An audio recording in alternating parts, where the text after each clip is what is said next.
Ibrahim Traoré stared at the screen in disbelief as he read the news. Abuthi himself under the headline, Africa Sticker. He was attributed words he had never spoken. His response to the smear campaign would change the world media order. It was a quiet Sunday morning in Ouagadougou. Traoré had developed a habit of reviewing international news coverage about Burkina Faso during his breakfast, not out of vanity, but as a strategic necessity. As the leader of a nation trailing Western economic interest, needed to understand how his country was being portrayed to the world.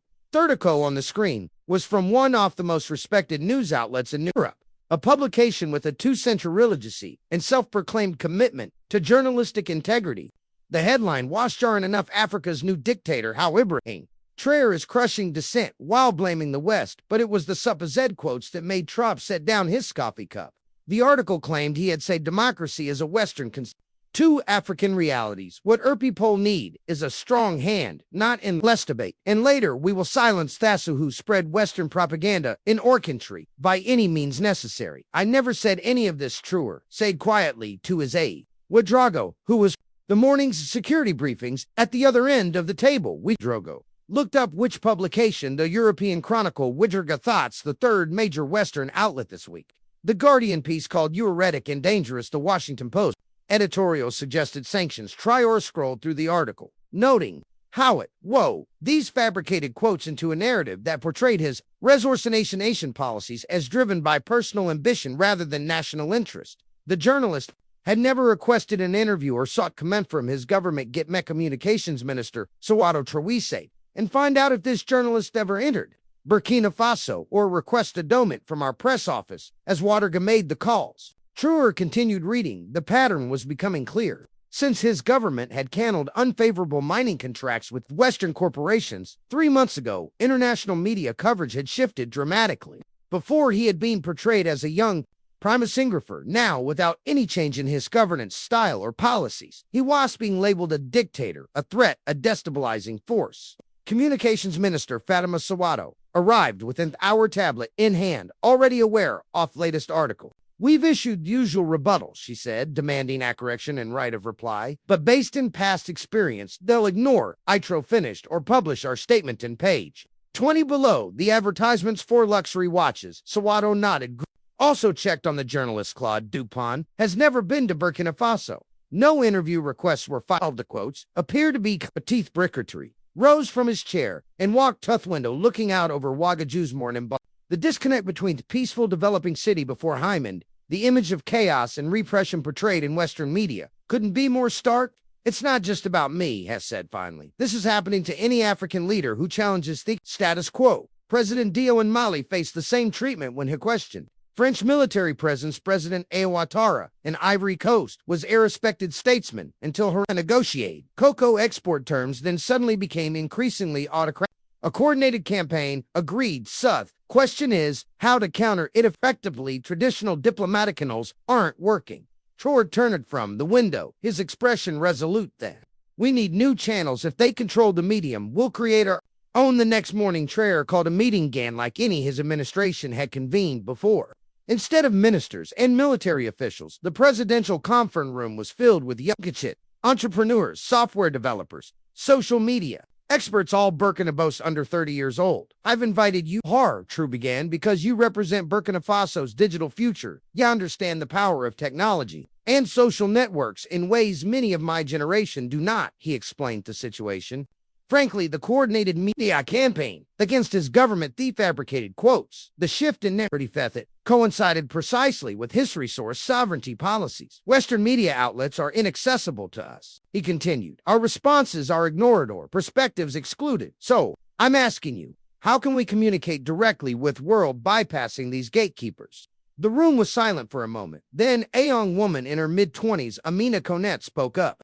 She was the founder of Burkatech, a small but innovative software development company. Mr. President, the answer is already in our hands, she said, holding up her smartphone. Social media platforms allow direct communication with global audiences. No editors, no Clipper filters. We've been using Twitter and Facebook, noted Sowato, but our reach is limited, and we're still operating on controlled by Western tech companies. Another participant, Suzuman Dio, a cybersecurity specialist who had studied Insol before returning to Burkina FASA raised a crucial point. These platforms use algorithms that often suppress content that challenges Western narratives, he explained. They call it cumbaiting, misinformation, but the effect is that certain perspectives asporically, African ones are systematically downranked. So what's the solution, Traoré asked. Konate and Dio exchanged glances. We build our own platform, they said.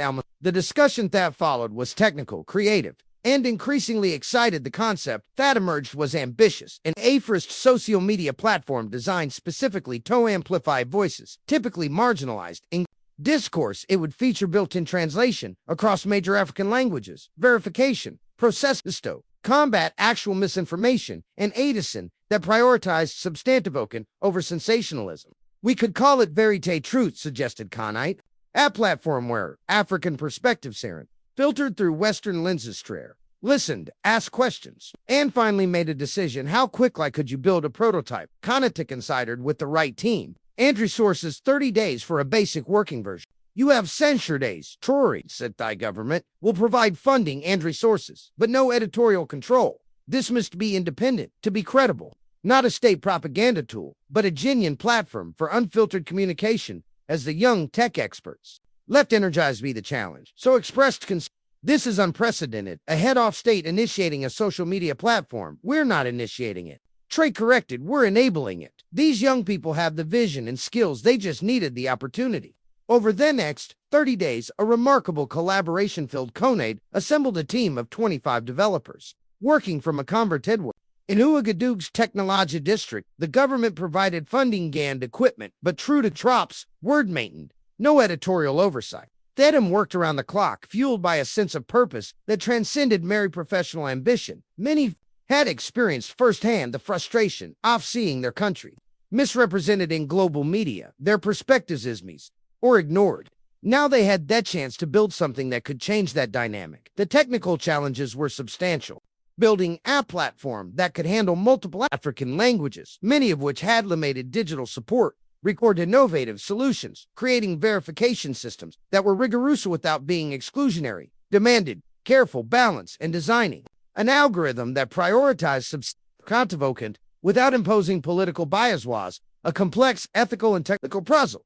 Traoré visited the project only once, midway through development, as headward the facility, watching young Burkina programmers building something that could potentially reach citable information flows. He felt a surge of pride. This is real independence, he told Konate.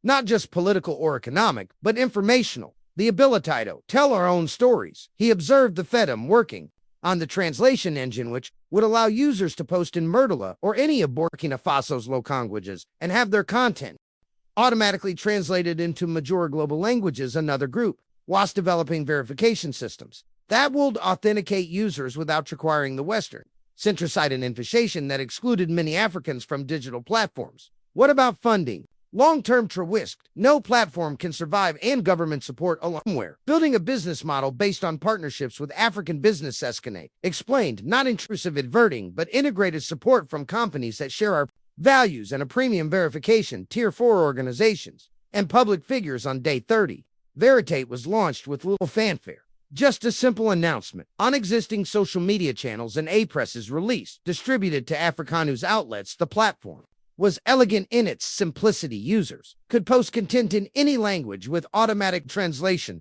into major African languages, well as English, French, Chinese, and Arabic. Verification was rigorous, but transparent. Most importantly, the algorithm was designed to prioritize bestantee content rather than merely inflammatory or sensational material. Traoré created an account but didn't immediately post. He wanted the platform to establish itself organically before used it as a communication channel for. The first week adoption was modest, primarily Burkinabe citizens and some acers from neighboring countries. But something unexpected happened.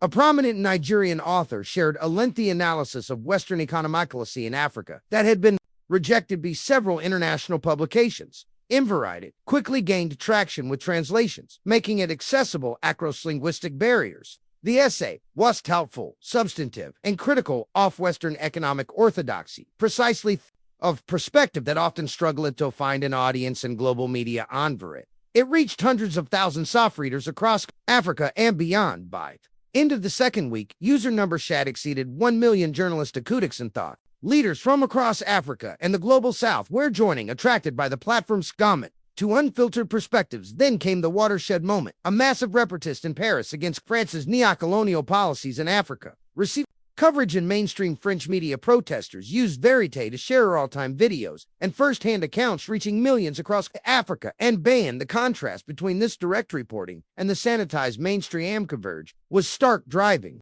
another wave of user adoption. The platform was evolving in ways even its creator hadn't anticipated. Users were developing Genovite applications of its feature rescalable translation projects across per community, organizing dentro-drill journalism initiatives. It was becoming not just a community control, but a space for Pan-African collaboration that transcended national and linguistic boundaries. 3 weeks after launch, with Verit's user base approaching 5 million, Traoré finally Medea's first post. It was not a fiery denunciation of Western media, as many might have expected, but something more powerful. The complete transcript of a speech he had given the previous day, and resource sovereignty, alongside video footage of the entire address. Judge my words and actions for yourself, he wrote. No filters, no selective editing, no imposed narrative.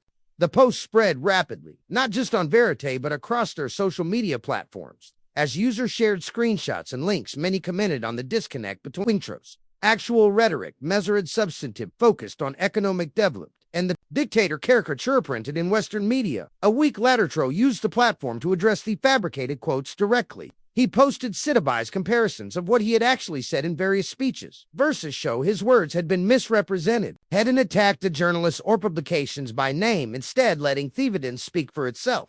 The response was immediate, and far-reaching users began conducting similar analyses of Western media coverage of other African leaders, identifying patterns of misrepresentation that correlated with challenges to Western economic interest. Hashtags like number media, colonialized man number tell our own story, began trending globally. What began as one leader's response to was evolving into a broader movement for media accountability and narrative sovereignty. Mainstream media outlets initially ignored Verité, then dismissed it as a state-sponsored propaganda platform. Buddha's its user base continued to grow, and its impact on global discourse became undeniable. They were forced to engage the European Chronicle, which had published the fabricated quotes. That's part Traoré's initiative finalized a clarification, stopping short of a full retraction, but acknowledging that quotes could not be verified. Other publications began reaching out to Traoré's government for comment before publishing stories of basic journalistic correcting they had previously neglected. 6 weeks after Verité's launch, with the platform now boasting over 10 million users across Africa and beyond, Traoré received an unexpected request. The Bub wanted to interview him about the social media phenomenon he had helped create. After careful consideration, he agreed, but with one condition: the interview be conducted live and the full edited version will be simultaneously on Verité, he stipulated. The Bub reluctantly agreed, and the resulting interview became a defining moment in modern media history. The veteran British journalists arrived prepared to focus on allegations that Verité was a tool of state control, but Traoré calmly directed the conversation. Let's discuss why Verité needed to exist in its first place. He said why millions of Africans felt their perspectives weary, excluded from global discourse, why professional journalists attribute the quotes to me that I never said without seeking verification.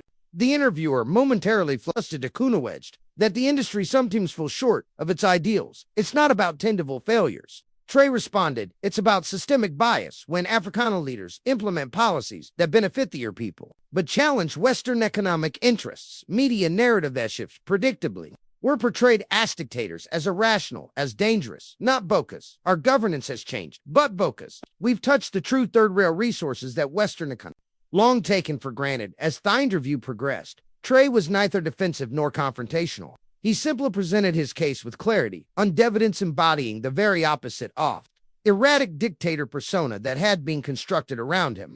What made the interview truly rebellious narrative was what was happening simultaneously on Verité. Viewers watching the live stream were providing real-time commentary and fact-checking, verifying Traoré's statements, contextualizing the interviewer, identifying misleading framing. This created an unprecedented dynamic where the interviewer's questions and framing were being analyzed.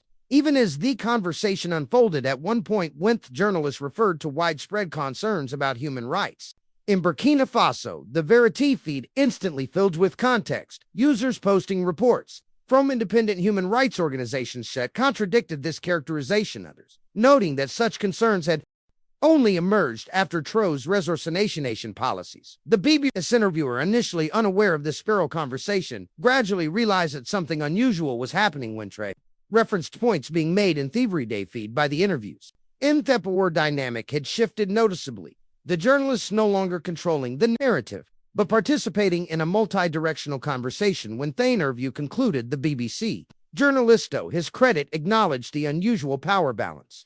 I've never conducted an interview where my own performance was being evaluated in real time. But thousands of viewers, he admitted off-air, that's the future of accountability. Replied not just for political leaders, but for those who shape public. Interview was viewed by millions both on the BBC and on Verit. More importantly, it demonstrated a new model of media engagement, one where African leaders weren't simply responding to Western framings, but participating in a genuinely global conversation. On more equal terms, in the months that followed, Verite continued its remarkable growth, evolving from a governmental initiative in tone, a truly independent platform. Content her team secured private investment that allowed them to maintain operational reliance on state funding. Traoré's administration remained as supported. The platform's impact extended for beyond BurkinaFaso. Other African leaders began using it to communicate directly with global audiences, bypassing filters of Western media. Citizen journalists documented stories that mainstream outlets ignored. Academics shared research that challenged and contained Leon economic narratives. Perhaps most significantly, Verit created space for a genuine Pan-African discourse that had previously been fragmented by language barriers and national boundaries. Ideas and movements could now spread across the continent with unprecedented speed and reach. The platform became a virtual agora where citizens from Dar to Dar es Salaam, from Cairo to Cape Town, could engage directly with each other's perspectives and experiences. 1 year after reading those fabricated quotes about himself, Traoré a tech conference in Rwanda, where Verite, now with over 50 million users, was being celebrated as of Africa's most successful digital innovations. What began as a response to misrepresentation has become something more powerful, he told the audience. Not just a platform for communication, but a space for connection and collaboration across borders. Not just a tool for leaders to speak to citizens, but for citizens to speak to each other and to the world. He acknowledged content her team, who had grown BurkinaFaso, one of Africa's leading technology companies, on the strength of Verit. The platform had created thousands of tech jobs across the continent and was inspiring a new generation of African digital innovators. The colonial era was defined by control of physical resources. Traoré continued, the neo-colonial era has been defined by control of economic systems, but the future will be defined by control of information. Who can speak? Who is heard? Wol's perspectives shape global understanding. He paused, looking out at the audience of young African tech innovators. For too long, Africa's story has been told by others. We were defined by how we fit into external narrative aces, problems to be solved, markets to be exploited, or cautionary tales. Varieties demonstrated that when we have the tools to tell our own stories, a very different picture emerges. The success of Verite had not come without challenges. Western governments had raised concerns about unrestricted, though the platform's definition standards were actually more rigorous than most established social networks. Some in Africa had attempted to use it for genuine propaganda, purpose leading to difficult decisions about content moderation. But these challenges were being addressed through transparent processes and community governance structures that reflected the platform's core mission, amplifying authentic voice rather than imposing any narrative. A council composed of journalists, academics, and civil society representatives from across Africa had been established to oversee policies, ensuring that Verit remained true to its founding principles. As the conference concluded, a journalist framed European Chronicle, the same publication that had printed those fabricated quotes, approached Traoré for comment. The irony wasn't lost on either of them. President Traoré, your critics suggest that Verite has contributed to media fragmentation and undermined journalistic institutions. How do you respond? Traoré considered the question thoughtfully. I believe Verite has done exactly the opposite. It hasn't fragmented media. It has expanded it, making space for voices that were previously excluded. It hasn't undermined journalism. It has challenged it to be more accurate, more inclusive, more accountable. He continued, the best journalists have nothing to fear from direct communication platforms. In fact, many now use Verite to discover stories and perspectives they wouldn't otherwise encounter. The only journalism that's threatened is the kind that relies on control of information flow rather than of reporting. Later that evening, as Traoré prepared to return to Ouagadougou, he received a message from Conatever, its latest feature, a collaborative analysis tool that allowed citizens across multiple countries to document environment impacts of extreme had just gone live already, asserts. In 12 African nations, we're uploading evidence of environmental violations by mining companies that had gone unreported in traditional media. The collective documentation was more comprehensive than what any single news could have assembled. This crowdsourced accountability was creating a new kind of transparency in industry stat had long operated without sufficient scrutiny. True smiled as he read through the reports when he had stared at that screen a year ago, reading false quotes attributed to him. He could never have imagined where the response would lead. What had begun as a defensive measure against media misrepresentation evolved into something far more powerful, a tool for collective betrayal that transcended borders, languages, and traditional power structures. Ibrahim Traoré stared at the screen in disbelief as he read the news about himself under the headline Africa's Dictator. He was attribute words. He had never spoken as responsado. This smear campaign had indeed changed the world media order, not by fighting misinformation with more misinformation, but by creating space for a multiplicity of authentic voices. In doing so, he had helped reshape not just how Africa communicated with the world, but how Africans communicate with each other. Perhaps his most significant legacy in a continent strive to define its own future.